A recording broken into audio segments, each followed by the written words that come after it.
Jangan lupa subscribe, like, dan share. Semoga yang menonton video konten ini dimudahkan, dilancarkan rezekinya, mak barakah, selamat kepada selamat. Amin.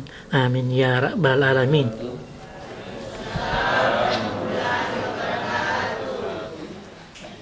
Bapak-bapak, ibu-ibu jemaah sekalian, sebelum kita buka acara yang sangat mulia ini, izinkan kami mengajak seluruh jemaah sekalian untuk jemaahnya boleh dibagi dua, biar ibu-ibu bisa ke depan. Boleh? Bapak-bapaknya sama kita persilakan waktu dan tempat dengan segala hormat. Bismillahirrahmanirrahim. Assalamualaikum warahmatullahi wabarakatuh. Alhamdulillahi wa kafa, wassalatu wassalam ala sayyidina al-mustafa wa ala alihi wa ashabihi ahli sidqi wal wafa.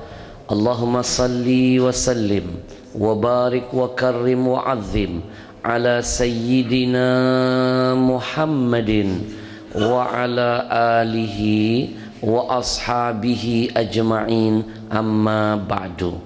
Yang saya muliakan segenap para jamaah Masjid Al-Amin Al-Muhammadiyah, yang insyaallah pagi ini kita termasuk golongan orang-orang yang mendapatkan doa dari Rasulullah. Apa doa Rasul? Allahumma barik li ummati fi bukuriha. Ya Allah, kata Nabi, berikan keberkahan kepada umatku yang mau bangun subuh dan yang mau bangun pagi dan salat subuh. Alhamdulillah. Izinkan saya memberikan ucapan ribuan terima kasih kepada Ketua Masjid Haji Tamrin SPD, dan yang menjadi wasilah perjumpaan subuh ini Bapak Ibtu Sudirman SHMH. Semua yang terlibat memfasilitasi perjumpaan ini, kita doakan mudah-mudahan setiap kedip matanya, hembusan napasnya, langkah kakinya dicatat nilainya jihad di sisi Allah. Amin ya rabbal. Dan yang tidak saya lupakan, izinkan saya mengucapkan ribuan terima kasih kepada komunitas Riau Indonesia Mengaji, karena wasilah mereka saya bulan ini dibawa safari dakwah di Provinsi Sulawesi Selatan. Berawal saya dibawa ke Nrekang, ada 29 titik di sana. Berlanjut di Sidrap, nanti setelah ini ke Parepare dan seterusnya. Saat ini titik tausiah saya yang ke-40. Saya dibawa muter-muter oleh komunitas ini. Kemarin di Nrekang, masuk kampung, keluar kampung, saya merasa jadi orang kampung. Masuk desa, keluar desa, saya merasa jadi orang desa. Kadang-kadang pernah waktu itu saya dibawa mereka masuk hutan, keluar hutan, saya merasa... Siapa yang bilang orang hutan? Ini bisa saya laporkan dengan Ferdi Sambo. Ini bisa kena pasal perbuatan tidak menyenangkan. Bapak Ibu, siapa komunitas Riau Indonesia Mengaji?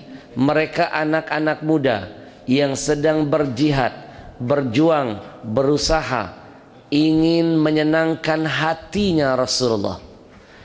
Siapapun yang berusaha menyenangkan hati Rasulullah, Allah tidak diam.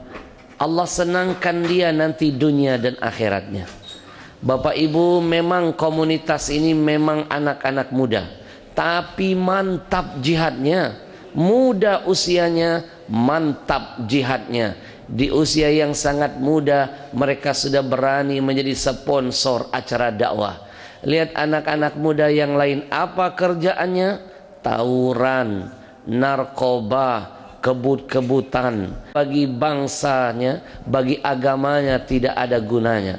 Jangankan bermanfaat bagi Allah dan Rasulnya, bagi dirinya, orang tuanya tidak ada manfaatnya. Tapi alhamdulillah, anak-anak muda ini semangat menghabiskan masa mudanya di jalan Allah. Bapak Ibu bayangkan, tiket pesawat saya dan rombongan dari Jakarta ke Makassar yang bayar mereka.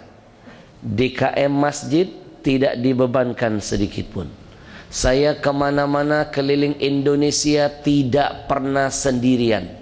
Saya ditemani oleh asisten saya, salah satunya yang langsing ini.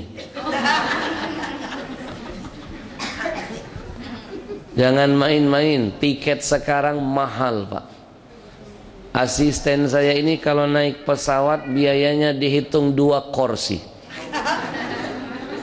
Kadang-kadang saya suka kesian kalau naik pesawatnya transit, pesawatnya kecil, otomatis kursinya kan sempit. Asisten saya sering terhimpit.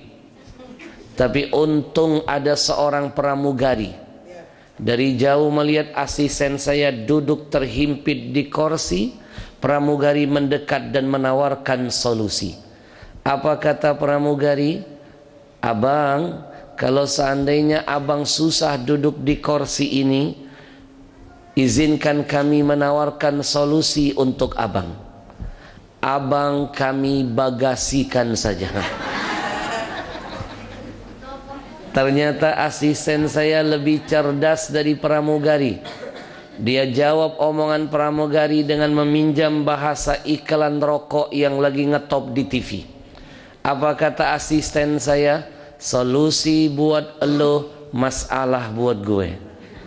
Bapak Ibu sekali lagi, tiket pesawat yang bayar komunitas Riau Indonesia Mengaji. Mobil yang nyewain komunitas Riau Indonesia Mengaji. Panitia masjid nggak usah repot-repot antar jemput saya. Saya datang tidak dijemput, pulang saya tidak diantar. Siapa yang bilang jelangkung? Ini saya laporkan lagi nih. Bisa kena pasal berlapis. Hotel, saya dan rombongan yang bayar siapa? Mereka. Bahkan Bapak Ibu, makan minum saya pun yang bayar adalah mereka. DKM Masjid nggak usah repot-repot bayarin hotel, nggak usah repot-repot nyiapin kondro, nyiapin cuto, nyiapin ayam, nggak usah, bungkus aja. Bahkan DKM Masjid nggak usah repot-repot ngasih saya 1 sen pun, nggak usah. Anak-anak muda ini yang sedang berjihad mengumpulkan wakaf Quran, kita kumpulkan di sini, kita bagikan wakafnya nanti di sini.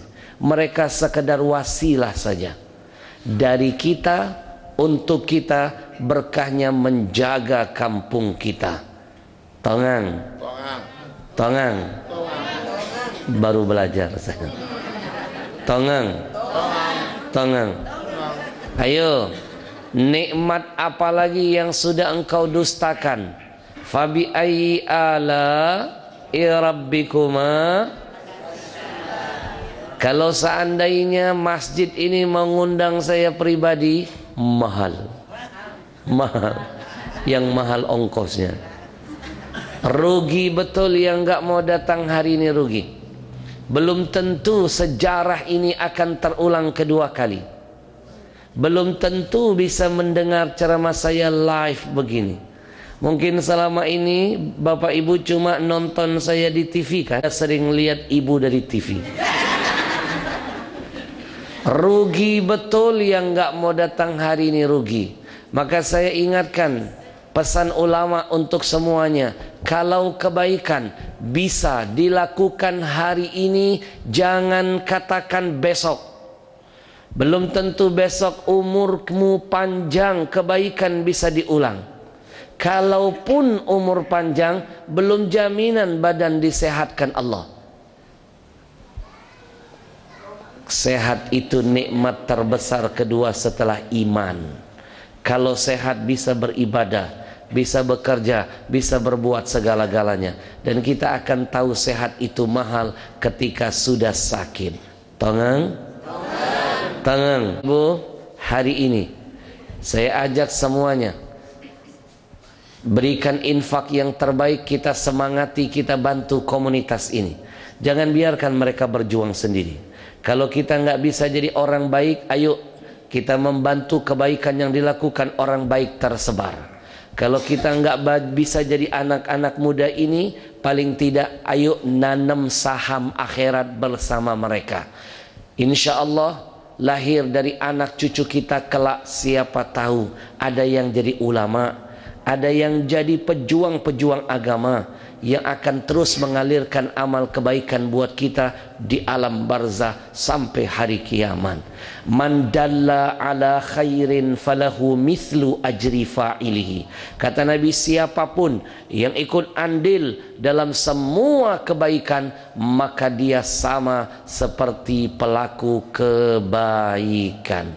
Hari ini saya mulai dari diri saya. Saya ajak Bapak Ibu semuanya, sisihkan infak terbaik. Kita bantu, kita semangati anak-anak muda yang luar biasa ini biar terus istiqamah dalam perjuangannya. Hari ini mereka bawa saya ke sini, mudah-mudahan di lain kesempatan ada ulama-ulama lain dari Jakarta, mereka hadirkan berbagi ilmu dan berkah buat kita semua. Saya mulai dari diri saya, siapkan infak terbaik, senangkan hati Rasulullah. Bismillahirrahmanirrahim.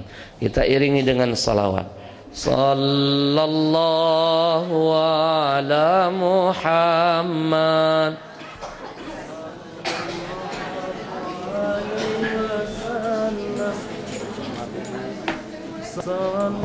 Sakit pinggang ini. Iya.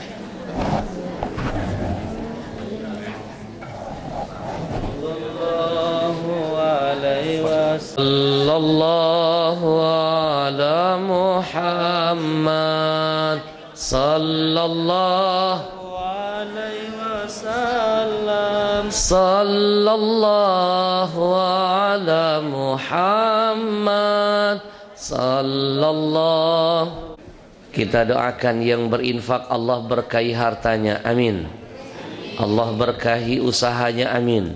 Allah jadikan anak cucunya menjadi anak yang saleh dan salehah, amin ya rabbal. Pagi ini izinkan saya menitipkan sebuah pesan. Buat apa punya harta berlimpah tapi anak tidak ada yang jadi soleh dan soleha? Lebih baik kita nggak usah punya apa-apa, asal anak kita ada yang jadi soleh dan soleha, karena anak yang soleh dan soleha akan menjadi aset dunia akhirat yang sangat berharga bagi kita. Bapak Ibu, saya sudah keliling Indonesia. Saya berani menyimpulkan Indonesia saat ini sedang dilanda darurat, krisis anak soleh. Banyak kacang lupa dengan kulitnya, banyak anak-anak jadi majikan bagi ayah ibunya, pendek kata banyak anak durhaka dengan kedua orang tuanya. Jangan-jangan inilah pintu masuk kenapa bencana, musibah dan malapetaka terus hadir di negeri ini. Mulai dari tsunami, banjir bandang, tanah longsor, gunung meletus, gempa bumi, angin puting beliung, bahkan likuifaksi. Mana mungkin ada bencana, mana mungkin ada asap kalau bukan karena api? Mana mungkin ada bencana kalau bukan karena dosa yang terjadi? Dan ingat, salah satu dosa yang tidak menunggu pelakunya meninggal dunia, dia masih hidup di dunia saja azabnya sudah Allah segerakan. apalagi setelah dia meninggal dunia. Dosa itu adalah dosa durhaka dengan orang tua. Tidak sholat